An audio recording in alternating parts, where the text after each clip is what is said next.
So much humanity gets lost inside of those helmets, and then masculinity and football huddle to protect the violent business and keep so much of the pain concealed. But every once in a while, the dirtiest compromises in America's most popular sport spill into our living rooms as reminders of what we're watching, as uncomfortable and unpleasant as blood surprise splattering upon our faces. The fun and games pause for a moment then, and the broadcaster's tone shifts to somber, and we're left with incongruous scenes that don't ever look right on something called a field of play. Scared gladiators kneeling in a prayer circle, an ambulance on the 40-yard line, or a head immobilized ever so carefully onto a stretcher. This has always been the risk baked into this barbaric game America loves more than any other. We all know it, accept it, then ignore it until that nausea in our stomach reminds us of all the devils disguised in this deal. When it happened to Miami Dolphins quarterback Tua Tagovailoa, we were suddenly left horrified and helpless enough to join the angry mob in search of the soothing that can come with blame. How could this be allowed to happen? Why? It was as if all our brains had been scrambled by that hit, that video, that reminder of the labyrinth of lies we must tell ourselves about football to avoid seeing even the most obvious of inconvenient truths so that we may all keep cheering. A week ago, Tagovailoa got up from a hit looking so cobwebbed in the head that if this had been a boxing match, the referee would have waved off the fight in protection of the fighter's brain. And that's a sport where the primary goal is to do that to someone's head. The union that protects football players demanded an investigation into why Tagovailoa was allowed to keep playing after wobbling like that. A few days later, on too little rest because greedy football has to own Thursday nights on television too, he was ragdolled to the Cincinnati turf on a hit that didn't look that terrible by the standards of the sport, and we all got a visual that many of us had never seen before in football from a quarterback. His fingers on both hands splayed and frozen in front of his face mask in directions they are not supposed to go.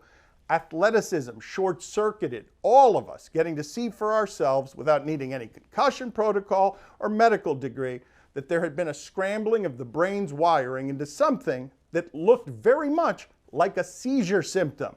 It wasn't just the union demanding an investigation after that. The feeling of being horrified doesn't patiently wait for the results of MRIs or investigations or explanations. Social media outrage, as you know, might be the only sport in America bigger than the one that produced this particular indignance. This visual doesn't happen very often to anybody in football. That was part of the shock. We aren't used to seeing a professional football player look like a shaken baby. But it certainly doesn't happen ever at the quarterback position. The rules are different for them. They changed when Tom Brady got hurt once. So quarterbacks are playing literally a different game than anyone else on the field. Safer by rule, to protect the guys who star in the commercials and sell the game and move product. There are only a dozen of them, maybe fewer. Just about everyone else in this sport is a literal number, face masked. But even with all the rule changes, it isn't quite safe back there either, is it? Football had just happened to one of the rare guys on the field who isn't quite as disposable as the rest. And an adorable one at that. One we feel like we've known since college.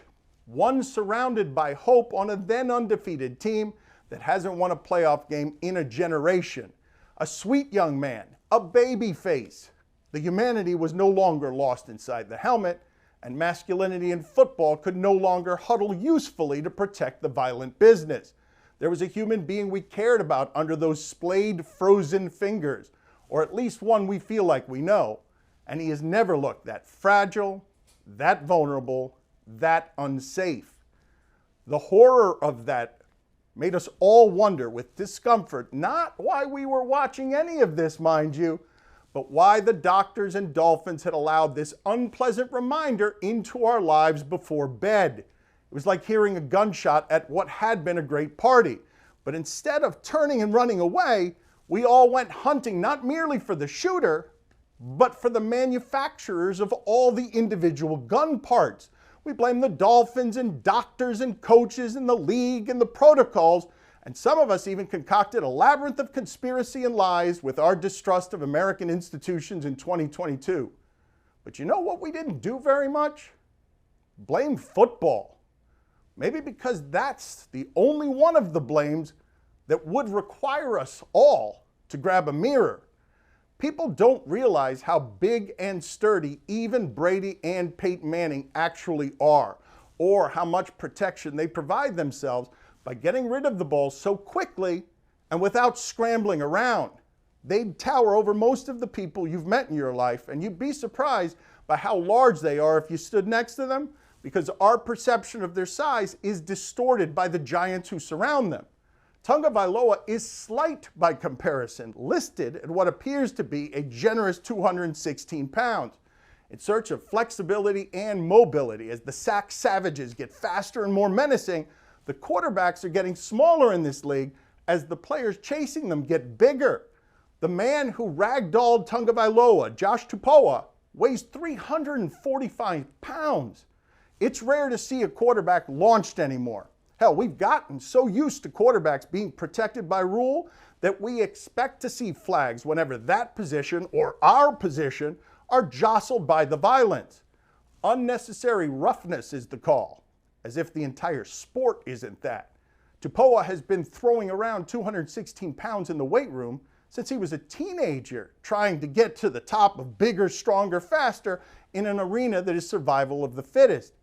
He looks like he has 216 pounds of protein with his breakfast. From a different perspective, the 130-pound weight difference between Tua and Tua is the weight difference between a teenager and a toddler, a father and a fourth grader.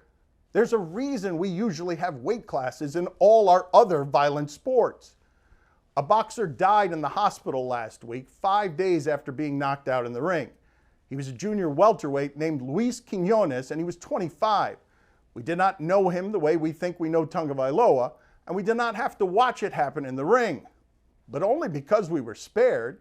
We all know the risk in that sport, accept it, then ignore it until the disgust of nausea in our stomach reminds us of all the devils disguised in this deal. It is an oxymoronic ideal, trying to make violent things safe. We can only strive to make them safer. The concussion protocols are inexact, especially when players are incentivized to lie in order to stay in the game. Fewer than 10 years ago, before there was a protocol, before football denied its concussion problem and then tried to make it go away with a nearly billion-dollar settlement, a quarterback would have wobbled like Tagovailoa did, and we would have called him tough while very much expecting him to stay in the game. And here's another thing. The protocols can identify concussions, but not prevent them.